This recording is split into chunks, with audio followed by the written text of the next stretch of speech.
வணக்கம். இது ஈரோப் தமிழின் மதிய நேர பிரதான செய்திகளுடன் இணைந்திருக்கும் நான் நோமிகா சாந்தகுமார். விரிவான செய்திகளுக்கு செல்லும் முன்னராக முதலில் தலைப்புச் செய்திகள். அனுர் அரசை பெரும் குழப்பத்தில் ஆழ்த்தும் மஹிந்த தரப்பினர் வெளியான அதிரடி தகவல். நாட்டின் ஆட்சியாளர்கள் பௌத்த மதத்தை பாதுகாக்க வேண்டும் என தெரிவிக்கின்றார் ரணில் விக்ரமசிங்க. அனுர் அரசுக்கு ஆதரவாக சபையில் குரல் கொடுத்த நாமல் எம்பி.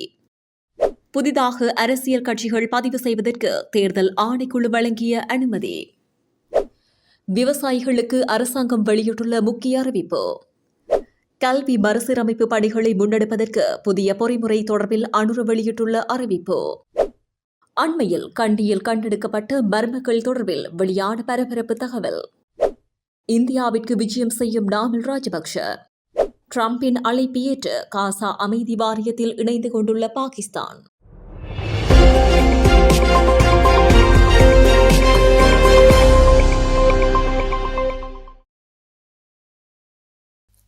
இனி தொடர்பான விரிவான செய்திகள். ஸ்ரீலங்கா ஜனாதிபதி அனுரகுமார் திசநாயக்க ஜனாதிபதியாகுவதற்கு முன்னர் 400க்கும் மேற்பட்ட கோப்புகள் தன்னிடம் இருந்ததாக குறிப்பிட்டுள்ளார்.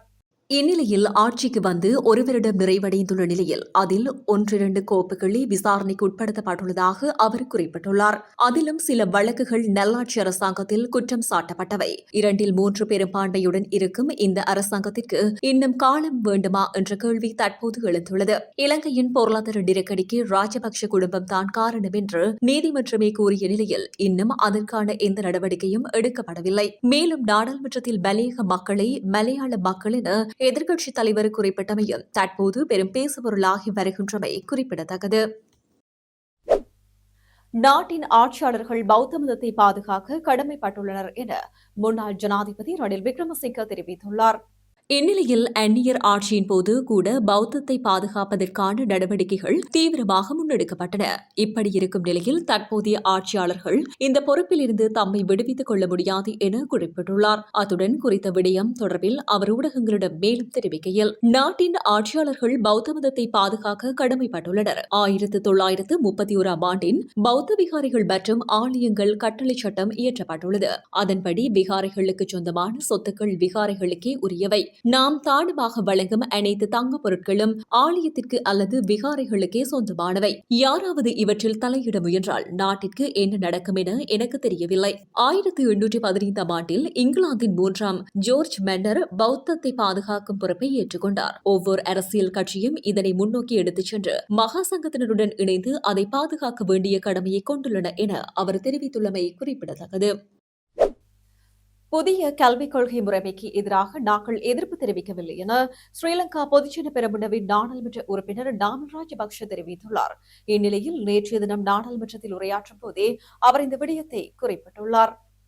இந்நிலையில் நேற்றைய தினம் நாடாளுமன்றத்தில் உரையாற்றும் போதே அவர் இந்த விடயத்தை தெரிவித்துள்ளார். அத்துடன் இது தொடர்பில் அவர் மேலும் தெரிவிக்கையில், திருகோணமலை புத்தர் சிலை விவகாரம் பற்றி பேசப்படுகிறது. புத்தர் சிலையை பாதுகாப்பதற்காக புத்தர் சிலை அகற்றப்பட்டதாக பொதுமக்கள் பாதுகாப்பு அமைச்சர் நாடாளுமன்றத்தில் குறிப்பிட்டுள்ளார். ஆனால் 2ஆம் நாளன்று புத்தர் சிலையை காவல்துறையினர் மரியாதையுடன் அதே இடத்தில் பிரதிஷ்டை செய்தார்கள். புத்தர் சிலை விவகாரத்தில் தேரர்கள் இன்றும் சிறையில் உள்ளார்கள். ஆனால் பொறுப்பு கூற வேண்டிய தரப்பினர்கள் கைது செய்யப்படவில்லை. நாங்கள் விடுதலை புலிகள் அமைப்புக்கு எதிராக போராடினோமே தவிர தமிழர்களுக்கு எதிராக போராடவில்லை. தமிழ் மக்களுக்கு கதிர்காமத்துக்கு செல்வதற்கு முழுமையாக சுதந்திரம் உள்ளது. ஜனாதிபதி வடக்குக்கு சென்று இனவாதத்தை தூண்டிவிடக் கூடாது. அரசாங்கம் தமக்கு ஏற்றால் போல் சட்டத்தை பயன்படுத்திக் கொள்கிறது. தவறுகளை திருத்திக் கொண்டு சிறந்த முறையில் புதிய கல்விக் கொள்கையை அமல்படுத்துமாறு குறிப்பிட்டோம். ஆளும் கட்சியில் படித்தவர்கள் இருக்கின்றார்கள் என குறிப்பிடப்படுகிறது. ஆகவே கல்விக் கொள்கையை சிறந்த முறையில் தயாரியுங்கள் என தெரிவித்துள்ளமை குறிப்பிடத்தக்கது.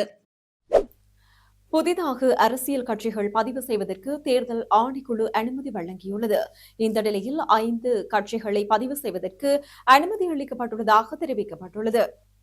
இந்நிலையில் 5 கட்சிகள் பதிவு செய்வதற்கு அனுமதி அளிக்கப்பட்டுள்ளதாக தெரிவிக்கப்பட்டுள்ளது. அத்துடன் சோசலிச மக்கள் முன்னணி, மக்கள் பங்கேற்பு ஜனநாயக முன்னணி, மலையக அரசியல் அரசாங்கம், சமத்துவ கட்சி, புரட்சிகர மக்கள் சக்தி ஆகிய கட்சிகளே இவ்வாறு அனுமதி வழங்கப்பட்டுள்ளதாக தேர்தல்கள் ஆணைக்குழு தெரிவித்துள்ளது. கடந்த ஆண்டிற்கான புதிய அரசியல் கட்சிகளை பதிவு செய்வதற்காக நடைபெற்ற நேர்முக பரீட்சையை தொடர்ந்து இந்த 5 அரசியல் கட்சிகளையும் பதிவு செய்ய அனுமதி வழங்கப்பட்டுள்ளது. 2025ஆம் ஆண்டில் 83 அரசியல் கட்சிகள் பதிவுக்காக விண்ணப்பித்திருந்தன. அவற்றில் 47 கட்சிகள் ஆரம்ப நேர்முக பரீட்சைக்காக தெரிவு செய்யப்பட்டிருந்தன. இறுதி நேர்முக தேர்வுகளின் பின்னர் அந்த கட்சிகளில் 5 கட்சிகளுக்கு இவ்வாறு பதவிக்கான அனுமதி வழங்கப்பட்டுள்ளதாக தெரிவிக்கப்படுகிறது. மேலும் தற்போது நாட்டில் பதிவு செய்யப்பட்ட கட்சிகளின் எண்ணிக்கை 85ஆக அதிகரித்துள்ளதாக தேர்தல் ஆணைக்குழு தெரிவித்துள்ளமை குறிப்பிடத்தக்கது.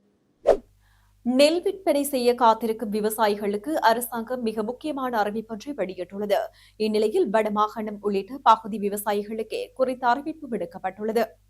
இதன் பிரகாரம் எதிர்வரும் 26ஆம் தேதி முதல் நெல் சந்தைப்படுத்தல் சபையினூடாக நெற்கொள்வனவு ஆரம்பிக்கப்படும் என அமைச்சர் கே.டி. லால்காந்த குறிப்பிட்டுள்ளார். அத்துடன் கமத்தொழில் கால்நடை வளங்கள் காணி மற்றும் நீர்ப்பாசன அமைச்சின் அமைச்சர் கமத்தொழில் கால்நடை வளங்கள் காணி மற்றும் நீர்ப்பாசன அமைச்சின் அமைச்சர் ஆலோசனை குழு கூட்டம் நாடாளுமன்றத்தில் நடைபெற்ற போதே அமைச்சர் இந்த விடயத்தை குறிப்பிட்டுள்ளார். வன்னி உட்பட வடக்கு கிழக்கில் பெரும்போக நெல் அறுவடை இடம்பெற்று வரும் நிலையில் நெல் சந்தைப்படுத்தல் சபையினூடாக நெற்கொள்வனவை விரைந்து ஆரம்பிக்குமாறு வன்னி மாவட்ட நாடாளுமன்ற உறுப்பினர் துரைராச ரவிகரன் முன்வைத்த கோரிக்கைக்கு பதில் வழங்கும் போதே அமைச்சர் கே.டி. லால்காந்த இதனை தெரிவித்துள்ளமை குறிப்பிடத்தக்கது.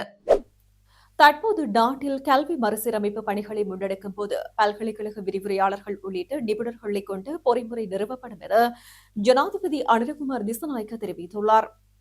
இந்நிலையில் பல்கலைக்கழக ஆசிரியர் சங்க சம்மேளனத்துடன் நேற்றைய தினம் முற்பகல் ஜனாதிபதி அலுவலகத்தில் நடைபெற்ற கலந்துரையாடலின் போதே ஜனாதிபதி இதனை குறிப்பிட்டுள்ளார். தற்போதுள்ள சட்டத்திட்டங்கள் மற்றும் விதிமுறைகளின்படி தேசிய கல்வி நிறுவனத்தை அடிப்படையாக கொண்ட கட்டமைப்பின் மூலம் கல்வி மறுசீரமைப்புகளை செயற்படுத்துவதில் எழுந்துள்ள சிக்கல்களை பல்கலைக்கழக விரிவுரையாளர்கள் இங்கு எடுத்துக் காட்டியுள்ளனர். புதிய கல்வி மறுசீரமைப்புக்கான தேவையை தமது சங்கம் ஏற்றுக்கொள்வதாகவும் நகர்ப்புற பாடசாலைகளில் உள்ள பிள்ளைகளை விட கிராமப்புற பாடசாலைகளில் உள்ள பிள்ளைகளுக்கு புதிய கல்வி மறுசீரமைப்புகள் தேவைப்படுவதாகவும் அவர் சுட்டிக்காட்டியுள்ளார். கல்வி மறுசீரமைப்புகளில் எழுந்துள்ள பிரச்சினைகளை தீர்க்க ஜனாதிபதி தலைமையிலான அரசு எடுத்த முடிவை பாராட்டுவதாகவும் அதற்காக தமது ஆதரவுகளை வழங்க தயாராக இருப்பதாகவும் பல்கலைக்கழக விரிவுரையாளர்கள் மேலும் தெரிவிக்கின்றனர். இதற்கு முன்னர் இடம்பெற்ற கலந்துரையாடலின் தொடர்ச்சியாக பல்கலைக்கழக கட்டமைப்பில் விரிவுரையாளர்கள் எதிர்கொள்ளும் பிரச்சினைகள் மற்றும் அவற்றுக்கு வழங்கக்கூடிய தேர்வுகள் உள்ளிட்ட பரிந்துரைகளும் ஜனாதிபதியிடம் முன்வைக்கப்பட்டன. பல்கலைக்கழக கட்டமைப்பு மற்றும் கல்வியை பாதுகாக்க அரசு அதிகபட்ச நடவடிக்கைகளை எடுக்கும் என ஜனாதிபதி உறுதியளித்துள்ளார். பல்கலைக்கழக சட்டத்தின் திருத்தம் குறித்து இங்கு கலந்துரையாடப்பட்டுள்ளமை குறிப்பிடத்தக்கது. மலேக பெருந்தோட்ட தொழிலாளர்களுக்கான சம்பள உயர்வை நாம் எதிர்க்கவில்லை என எதிர்க்கட்சித் தலைவர் சஜித் பிரேமதாச தெரிவித்துள்ளார். இந்த நிலையில் நாடாளுமன்றத்தில் நேற்றைய தினம் உரையாற்றும் போதே அவர் இந்த விடயத்தை குறிப்பிட்டுள்ளார். இந்நிலையில் நாடாளுமன்றத்தில் நேற்றைய தினம் உரையாற்றும் போதே அவர் இந்த விடயத்தை குறிப்பிட்டுள்ளார். அத்துடன் இது தொடர்பில் அவர் மேலும் உரையாற்றுகையில் மலேக பெருந்தோட்ட தொழிலாளர்களுக்கு 1750 ரூபாய் நாள் சம்பளம் வழங்குவதற்கு நாம் எதிர்ப்பு இல்லை. எமது உறுப்பினர்களும் எதிர்க்கவில்லை. இதனை பொறுப்புடனேயே கூறுகின்றேன். 1750 ரூபாவுடன் நின்றுவிடாது. தரிசு நிலங்களையும் அவர்களுக்கு பகிர்ந்தளிக்க வேண்டும். அம்மக்களை சிறுதோட்ட உரிமையாளர்களாக்க நடவடிக்கை எடுக்க வேண்டும். 1750 ரூபாய் வழங்குவது நல்ல விடயம். அதேபோல் அவர்களுக்குரிய காணியும் வழங்கப்பட வேண்டும் என எதிர்க்கட்சியினர் தெரிவித்துள்ளமை குறிப்பிடத்தக்கது. கண்டி கலகா தேல்தோட்டவ பகுதியில் உள்ள ஸ்ரீ முத்துமாரியம்மன் ஆலயத்திற்கு அருகில் பெரிய பாறையொன்றில் ஆங்காங்கே நீல நிற கற்கள் படிந்து காணப்பட்டன. அந்த வகையில் குறித்த கற்கள் தொடர்பில் உரிய தரப்பினர் ஆய்வுகளை மேற்கொண்டு தற்போது தகவல்களை முன்வைத்துள்ளனர்.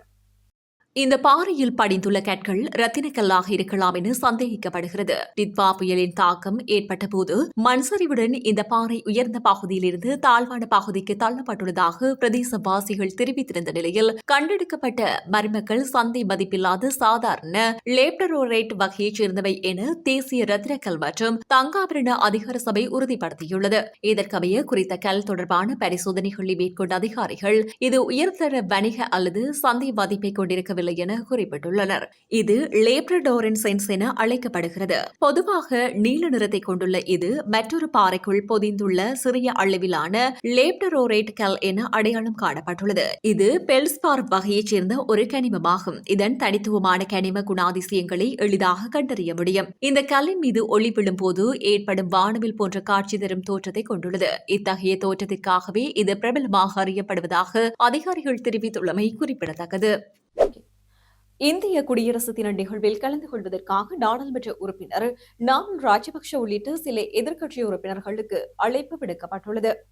இந்நிலையில் எதிர்வரும் 26ஆம் தேதி இந்திய குடியரசு தினம் கொண்டாடப்படவுள்ள நிலையில் எதிர்க்கட்சி நாடாளுமன்ற உறுப்பினர்கள் ஒடிசா மாநிலத்துக்கு பயணமாக உள்ளதாக அறிவிக்கப்பட்டுள்ளது. அத்துடன் இந்தியாவிற்கு விஜயம் செய்யவுள்ள குழுவினர் உலகில் மிகச்சிறந்த அனர்த்த முகாமைத்துவ நிலையமாக கருதப்படும் ஒடிசா அனர்த்த முகாமைத்துவ மத்திய நிலையத்திற்கு செல்லவுள்ளனர். மேலும் குறித்த இந்த சுற்றுப்பயணம் தொடர்பாக கலந்துரையாடல் இலங்கைக்கான இந்திய உயர்ஸ்தானிகரின் உத்தியோகபூர்வ இல்லத்தில் நடைபெறவுள்ளமை குறிப்பிடத்தக்கது. அமெரிக்க ஜனாதிபதியின் அழைப்பை ஏற்று காசா அமைதி வாரியத்தில் பாகிஸ்தான் இணைந்துள்ளதாக தகவல் வெளியாகியுள்ளது.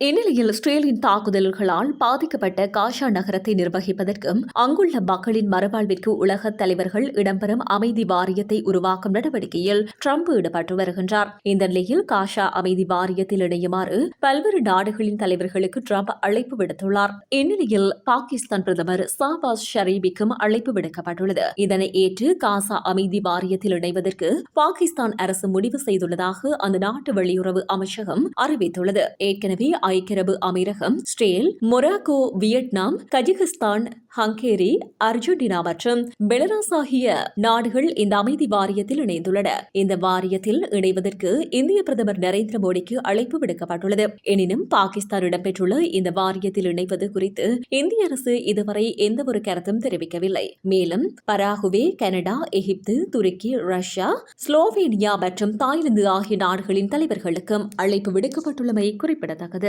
செய்திகளின் நிறைவாக மீண்டும் தலைப்புச் செய்திகள். அனுர் அரசை பெரும் குழப்பத்தில் ஆழ்த்தும் மஹிந்த தரப்பினர் வெளியான அதிரடி தகவல். நாட்டின் ஆட்சியாளர்கள் பௌத்த மதத்தை பாதுகாக்க வேண்டும் என தெரிவிக்கின்றார் ரணில் விக்ரமசிங்க. அனுர் அரசுக்கு ஆதரவாக சபையில் குரல் கொடுத்த நாமல் எம்பி. புதிதாக அரசியல் கட்சிகள் பதிவு செய்வதற்கு தேர்தல் ஆணைக்குழு வழங்கிய அனுமதி. விவசாயிகளுக்கு அரசாங்கம் வெளியிட்டுள்ள முக்கிய அறிவிப்பு. கல்வி மறுசீரமைப்பு பணிகளை முன்னெடுப்பதற்கு புதிய பொறிமுறை தொடர்பில் அனுர வெளியிட்டுள்ள அறிவிப்பு. அண்மையில் கண்டியில் கண்டெடுக்கப்பட்ட மர்மங்கள் தொடர்பில் வெளியான பரபரப்பு தகவல். இந்தியாவிற்கு விஜயம் செய்யும் நாமல் ராஜபக்ஷ. ட்ரம்பின் அழைப்பு ஏற்று காசா அமைதி வாரியத்தில் இணைந்து கொண்டுள்ள பாகிஸ்தான். இத்துடன் ஈரோப் தமிழின் மதிய நேர பிரதான செய்திகள் நிறைவு பெற்றன. வணக்கம்.